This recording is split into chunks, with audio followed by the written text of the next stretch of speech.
Now, reporting from Los Angeles, Val Zavala. We've all seen the pictures of homes sliding down hillsides, going up in flames, shaken off their foundations. Natural disasters are part of life here in Southern California. But today, the biggest threat to homes and families is not natural, it's financial. Foreclosure is becoming a way of life in Southern California, with repossessed homes now dominating the real estate market. 1 in 2 homes sold last month had been repossessed. Or to look at it another way, 700 families lose their homes every day. One of the hardest hit areas is the Inland Empire. 5 years ago, it seemed like the promised land, with first-time buyers flocking to buy big homes with spacious lawns and sparkling pools. But what do foreclosures look like? What's left behind? Correspondent Lisa Ling takes us to an area along the I-15 we're calling Foreclosure Alley.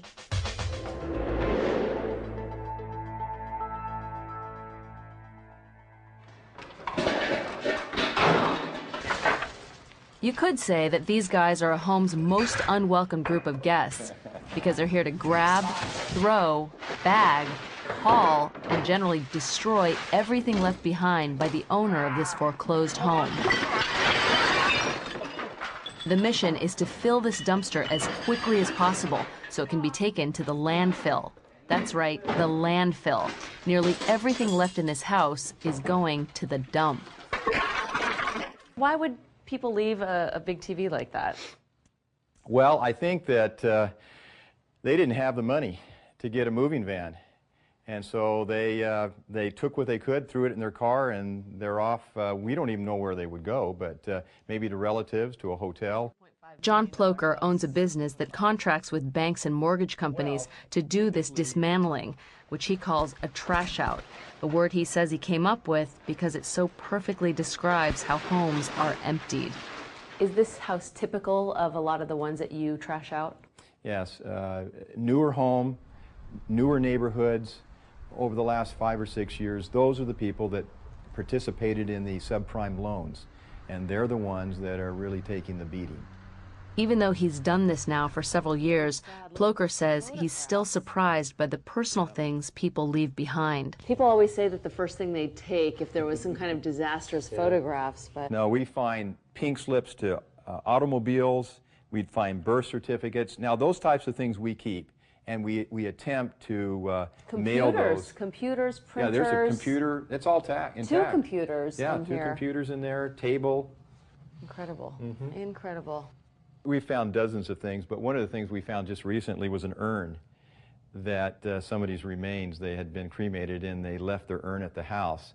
And we called the bank and said, what do we do with that? And they said, do not trash that. And although people know for months in advance that they're headed for foreclosure, they often leave in a hurry. Yeah, you've got rotting food here. These people didn't take much. They took what they needed, perhaps their wallets and their purses, and the shirts on their back, literally, and they're gone. I guess if you're going to lose everything, what's the point of cleaning up, right? I think that people that finally get to this point are depressed. They've lost their home, and they're probably not thinking straight. They've lost everything. And as you can see, a lot of good stuff is still here, and so they must be in great despair. A few years ago, Ploker had 3 employees. Today, he has 73, trashing an average of 15 foreclosed homes a day. So it must be a little bit of a bittersweet kind of experience, because on the one hand, your business is booming, but you're from here and you're seeing all these people's lives destroyed, essentially. And friends, too. We've got people actually in our company that are losing their homes. I've got many, many friends that have lost their homes. This is a disaster on a grand scale. This is not something that we're excited about doing. That sense of sadness isn't lost on the trash out crew. I wonder what I would do in their situation. I wonder how I would feel, what I would leave behind, what I would tell my kids right before I leave. I mean, I have to pick up their children's toys.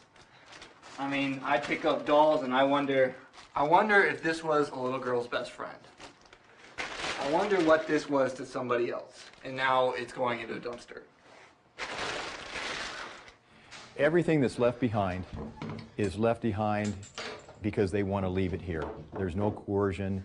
They're not being forced out of the house immediately. They have plenty of time to take it out, so it's their decision, not the bank's, not ours.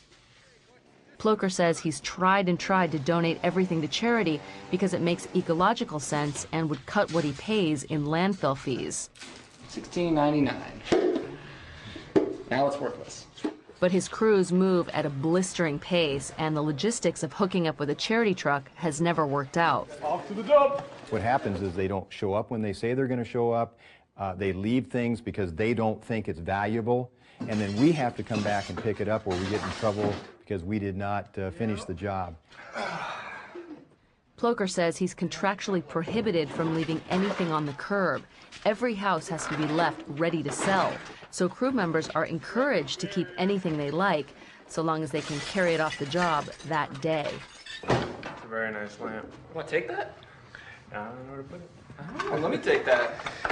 So it's been 4 hours. The place is totally trashed out. This is all that's left, and it's our stuff. Anybody want the end table? Nobody want to take it home? I don't think so. It's already been claimed. Even the guys that are seasoned in this business, I think it's caused them to think